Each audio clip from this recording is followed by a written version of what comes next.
Well, when you're an offensive coach, you better understand defense where they should be. And I always use my brother for example. He was a college quarterback, but he was a defensive back in the NFL. He was a college quarterback. Now he's a DC in the NFL. So you got to know what's going on the other side of the ball. You know where they should be. It's football, guys. It's either 4 down or 3 down. It's either 2 high or 1 high. It's 4 down or Simple. 2 down, 3 high or 1 high. Yeah. So yeah, Hunk. I mean, what do you think about that answer? I guess, and I think he's right. It's football, right? Well, some of it's really simplifying things right now, and what I saw all 3 weeks of the season, I see a defense. It's not void of talent, and I don't even think it's void of effort. They looked lost. They looked lost the whole night against Georgia Southern. They looked lost when Northwestern has a guy going wide open down the field and they're completing a pass on us. They just look lost at times. And that's coaching. And when it comes to coaching, it's about simplifying things. Then let's not make this harder than it is. Let's not make this rocket science. It's about 4 down and 3 down. It's about 2 high and 1 high. It's how do you simplify things? They're going to do some, and he hit on two things in this. He hit on gap integrity and he hit on how to improve tackling. Tackling is something we have been talking about all season so far. This is before I play it. I don't know. Here, I'm just going to throw it out to you, Dave. How would you improve tackling? Practice it. Well, here you go. Well, I thought they tackled good today. I think that when they have the opportunity to do it, I think they do it well. It's something that it's muscle memory, something that you got to do a lot to get it done. Tackling is not easy. I think what happens when I talk to my brother, he says what happens when he gets college defensive backs, one, they don't process real well because they play nothing but man, and two, they don't tackle real well. So when we say we have to address the tackling issue, you can't attack it. You can't attack the tackling issue without tackling, and that's what we did. I mean, oh gosh, I feel like I'm back in my youth football coaching days. I can't believe we're having to have this conversation. But you can't get better at tackling without tackling. And yes. And I know that football has changed, and I get beat up on social media sometimes with some people where I say, take the green jersey off the quarterback every once in a while. No. That's how it's played today. You got to do it that way. You can't have this much contact. And the NCAA, to those people's point, the NCAA has taken away some of the contact. They've taken away some of the 2-a-days and all those things. But at the end of the day, my goodness, you have to tackle. If you don't tackle in practice, then it's going to always show up when you get to the game. It always will. And it's also going to show up with your offensive guys not getting tackled. The best way to break tackles is to have to actually do it. And you know what? I didn't get to be at practices, so I don't see every single thing that they've done. But I think it's a telling tale that Mickey has made that point right away to say that they're focusing on that. So how to improve tackling? Let's simplify things. Let's just, if nothing else, against Oklahoma, can we become better tacklers? That's one thing. The next thing is gap integrity. We saw that the whole night against Georgia Southern. They were just, from alignment to just, two guys sometimes going to the same gap, sometimes no one going to a gap. It's something that he addressed here today as well. Well, I think, anytime they have long runs, it's gap integrity. You got to be in your gap. And we got to fix that. They watch the film and we see what's going on, and it's gap. You guys know that. You just don't bust a big run with somebody there in the gap. If somebody's not in the gap, they're going to give a big run. And there's things we got to fix, and that's what we're working on. That's intriguing to me.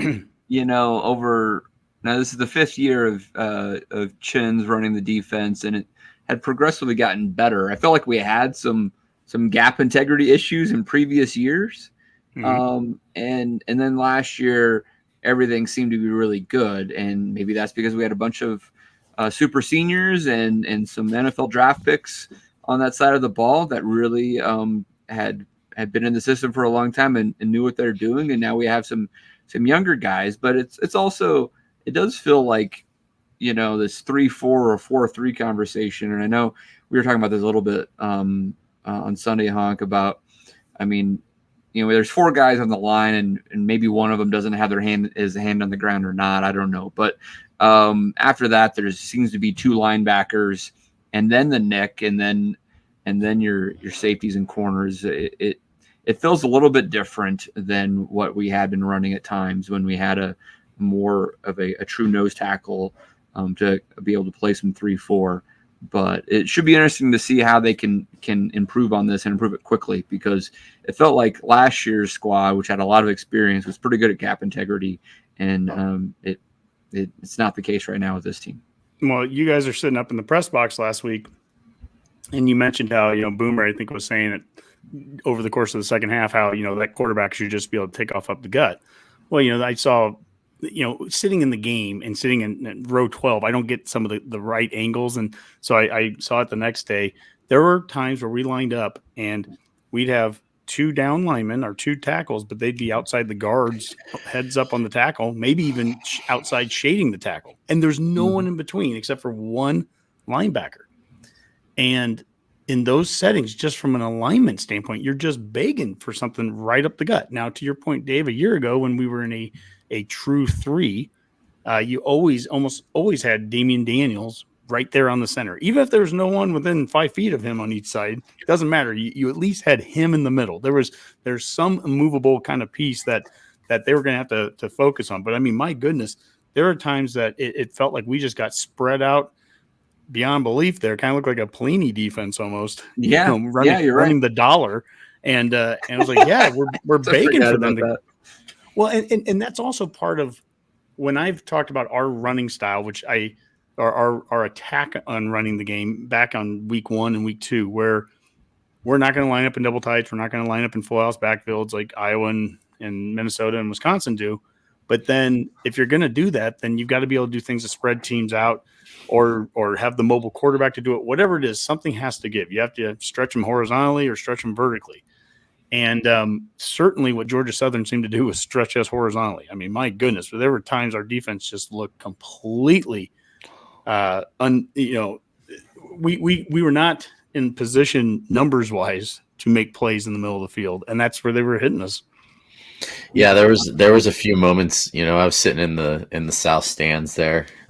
Great. They were good enough tickets. I could see the whole field. Sometimes the ball got further away, but there was a couple times where they were coming at us, right? Georgia Southern had the ball coming towards our end zone, and my wife does not know football at all. She literally couldn't care less about being there. She was just there with me, having a good time, a nice weekend with me.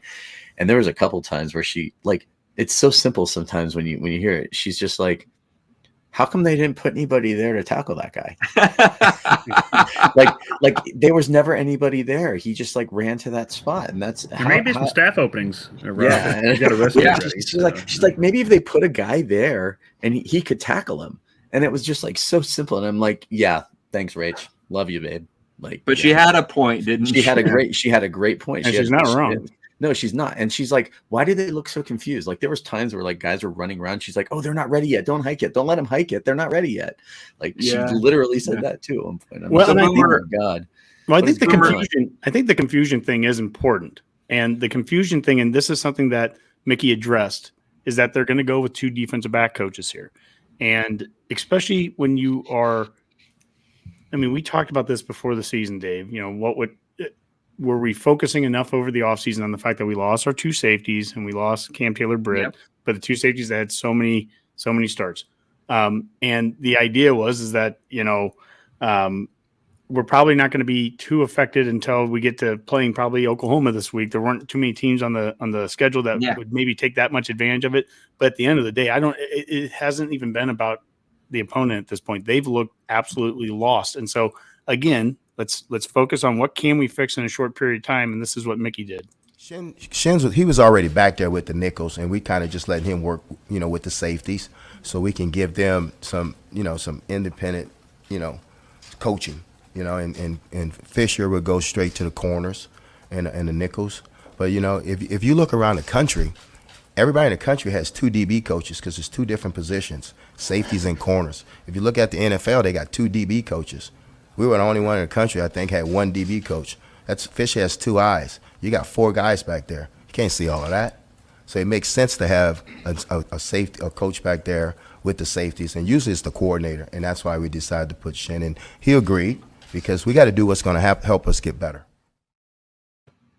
You know, in Shin's last year, he was the guy working with the Nick. He was working with JoJo. That was kind of that was Shin's position to work with. Yeah, but right. It was interesting to hear Mickey talking about how, you know, nobody has only 1 DB's coach. I didn't realize that. Now, of all things, Bill Bush has been a safeties coach many times before. In fact, I believe he was safeties coach and special teams coordinator when he was at Nebraska. So, you know, it wouldn't have been out of the realm to think that he could be assisting there too. But it's just that no matter what, they want to get more eyes into the backfield. And I think to Kurt's question earlier, that's one of the biggest changes from a coaching standpoint, what they're going to do, at least, you know, starting off right away this week. And so hopefully, you know, these are immediate changes that the idea is that we can see a fairly quick turnaround. You can't go out and get, you know, 50 free agents. We're not going to be able to flip the roster, you know, none of those things. You're not really going to be able to flip a scheme a lot, but what are the things that you can do to get a team to play faster and gap integrity, tackle better, and just a little more individual attention at some positions that are still young, that can help. Yeah. We're not the only school that, you know, still had that one guy running the entire secondary. It does seem to be a trend that people are splitting that up, the safeties and corners, a lot more. You know, I took a quick look at the Big Ten, like Ohio State, Wisconsin, Minnesota. They all split that up. Some teams keep it under one guy, like Iowa. They must put that savings towards offense. So, you know, not well for them. So, but yeah, it does seem to be the trend in modern coaching to kind of split that position up, and maybe rightfully so. You know, because they are kind of different positions, and they probably do need some individual attention, especially as pass happy as teams are these days. Did I hear that correctly? That Fisher will have the nickel now, though. Is that right? Did I hear that? I think nickel and corners is what he will have. Interesting. So, Boomer, what do you? I mean, when we were walking away from the game, I mean, the question was like, and this is even before the change, is like, how are you going to fix that defense, right? I mean, it's just like, what can you do to make a change there? What are you looking for against Oklahoma? We're not looking for miracles here. I think to Hockey's point, hopefully maybe this is incremental improvement over the next month or two. But I mean, what would be one sign you would say, like, point to and say, hey, that was a step in the right direction next week? Yeah, it's they haven't had a lot of time to practice, but I just say if we're just not having those issues of people lining up in the wrong gaps and wrong holes, I think just line up right. You know, again, you've only had a week to work on this and try to get that right. But if you can just start that, simplify, so you're not seeing those glaring errors where, you know, guys are lining up and covering the same hole, their head's in the wrong spot. I mean, that's just an open invitation for offenses to take advantage of that stuff. And Georgia Southern did that, and they were very good at it and seeing it, and they took advantage of it. So if you can just at least cut that down, give your guys in better position, maybe they can make a few more plays. It's going to be a very incremental process. It's probably good that we have a bye week after Oklahoma, because that gives us a whole other week to practice this stuff before we start conference play. You know, Indiana's not an offensive juggernaut, so we have some time to hopefully put some stuff together for it and get a little better at it and to start putting some of these changes in practice. But yeah, let's just line up right. That's what I want to see this week. Start doing that, and I think we'll be in good shape, or better shape. How about that? Yeah. Fair enough. Well, the last video I want to show then on the D, and then maybe after this we can break down. I know we're spending so much time on us, and we have this top 10 team coming in. It'd be nice to talk a little bit Oklahoma and Oklahoma's offense, sure, and what they bring. But the last bit of us, let's focus on us for a second. It's the need to have to play faster. And I think that's ultimately everything we've talked about so far with defense, and what we'll talk about with offense too, is it's all leading to the we need to play faster football. And let's just. I met with Coach Shins, and we're going to play faster. We're going to tackle in practice. We're going to detail what we're doing with our kids. We're going to make our kids hold themselves accountable and we try to fix the problems. So, they're all words right now. We'll find out on Saturday at 11 a.m. how much, it made a difference. I know a week ago right now, what we were talking about was when Frost was coach, he was saying, hey, we went ones versus ones last week. That was our whole thing, right? And we were expecting to see a major difference on the lines of scrimmage last week, and a big difference with tackling and all that stuff. And it didn't come through. So it's all words until we see it on the field. But at least they're new words, a new voice. Fair. As Trev would say, they were new words coming from a new voice, and hopefully we see it. Yeah, absolutely. All right, are we ready to switch sides? Well, Oklahoma's offense here. We're still talking I'm our sorry. defense. Yeah, So, yeah. I mean, what? So Who let me just did throw the some breakdown? names out. Let me throw Well, some names out. And Yeah. then Boomer, you can, or Boomer, go for it then. Yeah, I mean, I watched a little bit of Oklahoma in the last couple days, tried to pick up a little bit. I know we didn't get to see a lot of the start of the game, but I followed up on it. Kind of Oklahoma against Kent State, they started really sluggish on that game. Oklahoma's been trying to get a running game established. They haven't, rocked the world on that completely. I think they were held to like 7 rushing yards against Kent State. So it wasn't great first half. That was the first half stat anyway, but they eventually blew that game open. It seems like their go-to guy so far has been Marvin Mims on offense. Yeah. So he's been having a pretty solid year for them so far. I think he's got over about 250 yards and several touchdowns, but they do have quite a few different, targets they go to in the air, but he'll be the name you definitely want to watch for on offense. They've got kind of 2 running backs who are trying to get in, Eric Gray and Marcus Major. Again, they struggled against, Kent State, but eventually it took a while. Their passing game kind of opened up the running game a little bit in that second half. So those would be the 2 names you look for on that. So they've been fairly balanced on offense, a little more pass heavy, just because I think the way the first half against Kent State went primarily. So we'll see what they're able to do, I think. But those are on offense, those are the names you're going to look for, I think, primarily this week. So at least the big names. I mean, defensively, they've got some other players we'll talk about later. But those are the big offensive names. So from a recruiting standpoint, Oklahoma's has done well for themselves, but maybe not to quite the same level of an Alabama or a Georgia.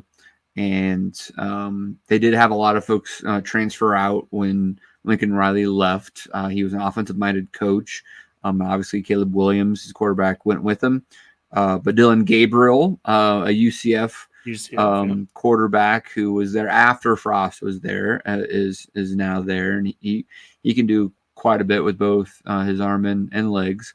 Eric Gray, Boomer, you mentioned him. He was a transfer in from Tennessee when Tennessee went through a coaching change, and is a pretty highly regarded running back from a recruiting perspective. So, I mean, Oklahoma definitely has weapons, but I mean, Boomer's right. Marvin Mims is the guy that you got to be a little worried about, especially with what that secondary has looked like.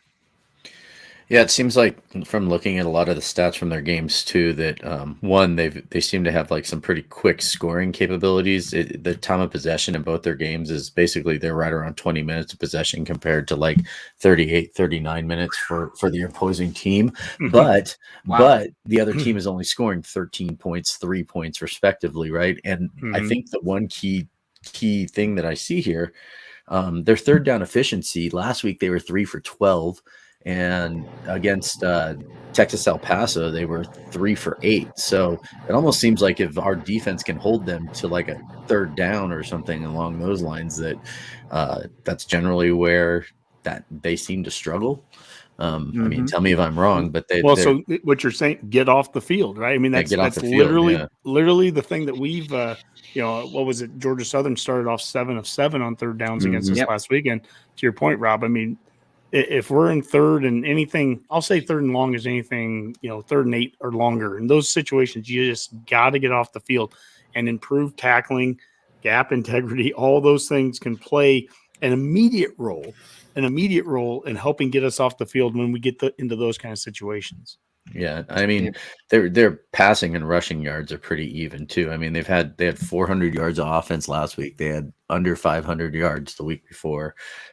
Pretty much almost split down the middle for all intents and purposes as far as run passes go. So it's kind of it'll be an interesting to kind of see how they play that against us, especially after what Georgia Southern did to us on the passing front. Of course, they did run off some pretty good runs too. So Yeah. with 600 yards offense, you're going to get quite Mhm. a bit of both. But I would say a note just from a coaching staff perspective, the OC is Jeff Lebby, who was at Ole Miss the last couple of years under Lane Kiffin, had Matt Corral as a quarterback, and that was a pretty dynamic offense. And it was definitely Brent Venables kind of waited for Lebby to get through with everything to add him to the staff. So it was definitely his guy. He wanted to have his OC, and so we'll see where that goes.